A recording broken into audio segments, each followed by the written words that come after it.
Bonjour à toutes, bonjour à tous. Aujourd'hui, nous recevons un invité de marque, ancien joueur professionnel de football. Il est argentin. Il a arrêté le foot à l'âge de 37 ans et a continué en tant qu'entraîneur. On est très loin du stéréotype du footballeur. Il a étudié le droit pendant 6 ans à l'université.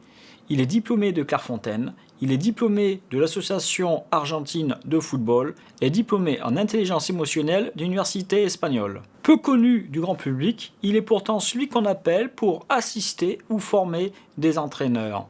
Il est de la mouvance d'Ancelotti où il privilégie un bon rapport humain. Au même titre que Paco Solo a développé son modèle, qui est désormais une référence, notre invité a développé sa propre méthode basée sur l'intelligence émotionnelle. Il est désormais consultant pour de grands groupes internationaux et pour des clubs sportifs.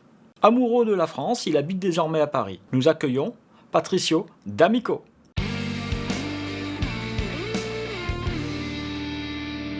Bonjour à tous, aujourd'hui nous accueillons Patricio D'Amico qui va nous expliquer l'intelligence émotionnelle. Vous êtes fort nombreux à nous demander justement ce qu'est la notion d'intelligence émotionnelle et nous avons aujourd'hui un vrai spécialiste.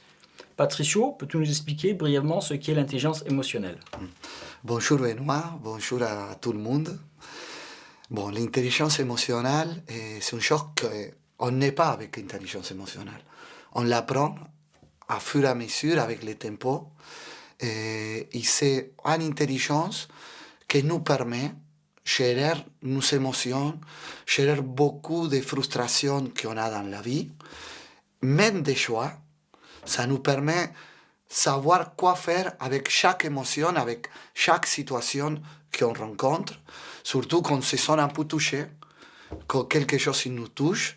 Nous, on peut développer cette intelligence, que ça va nous permettre de continuer sur notre objectif pour aller vers l'avant et pas rester sur peut-être un trauma, pour rester sur un grand choix et s'oublier de ce que nous, on est en train de faire. Peux-tu nous expliquer, ce matin nous avons donné un stage à de nombreux jeunes en catégorie U8 jusqu'à U13 et tu as utilisé différents outils justement pour l'intelligence émotionnelle. Peux-tu nous donner quelques exemples des outils que tu utilises?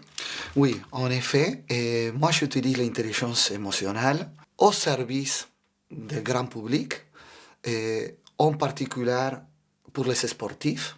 Aussi, on l'utilise aussi pour les personnes professionnelles de la vie, pour les intellectuels.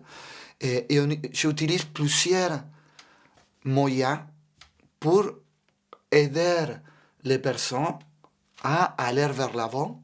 On revient sur toujours la même chose. L'objectif, c'est aller vers l'avant, profiter de la vie, profiter de sport dans ce cas-là, avec les gens qu'on a travaillé par exemple aujourd'hui.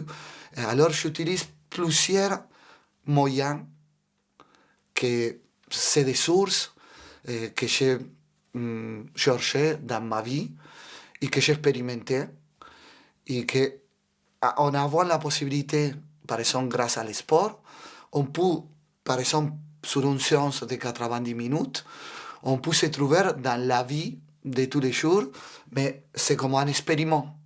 Alors, par exemple, aujourd'hui, les garçons et les filles, ils sont partis très contents parce qu'au bout de 90 minutes, ils ont découvert leur intelligence aussi émotionnelle, leur habilité mentale, psychomotrice, pour se divertir, pour se bien sentir et pour aller vers l'avant. Alors, les stages que justement tu proposes sont pour les footballeurs, mais justement pour tout type de sportif, mais en plus toute personne en entreprise. Oui, oui, c'est pour les sportifs, pour les professionnels de la vie, pour les entreprises. On travaille avec des sportifs de haut niveau, comme nous on l'était. Alors, je pense que c'est général. Après, c'est clair qu'on va de façon spécifique par rapport à l'activité qu'on réalise, par rapport à l'activité que réalisent les personnes qui sont face à nous. Tu as eu un parcours exceptionnel, tu as été footballeur et coach dans 6 pays, l'Espagne, alors l'Argentine, l'Uruguay, l'Espagne, l'Italie, la France, en gros c'est ça. Est-ce que le fait d'avoir vécu dans ces pays t'ont apporté une approche différente? Je pense que bon, je suis né en Argentine et après je me développé sur 6 pays en total. J'ai retrouvé beaucoup de cultures qu'à la fois ils se ressemblent, on est tous des humains. Et je pense que de la diversité qui existe dans le monde et aussi la singularité qu'on trouve dans chaque pays où j'étais, je pense que en comprenant cette diversité et cette singularité, ça m'a permis à chaque fois de prendre un peu de temps quand même pour capter où j'étais, m'adapter, j'ai pris un peu de temps, mais mon intention c'était toujours d'être conscient de l'endroit où j'étais pour être convivial avec les autres et avancer ensemble les autres.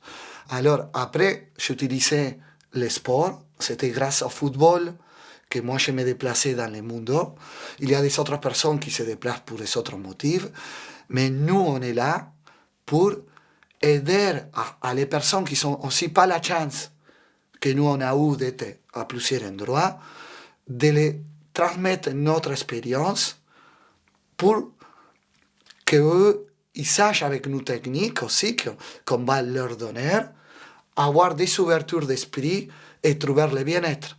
Parce que nous, par exemple, on peut se sentir pas bien dans un moment, mais tout de suite, on se souvient des autres expériences, des autres endroits, des autres cultures, et on arrive à comprendre qu'est-ce qui se passe dans ces moments-là.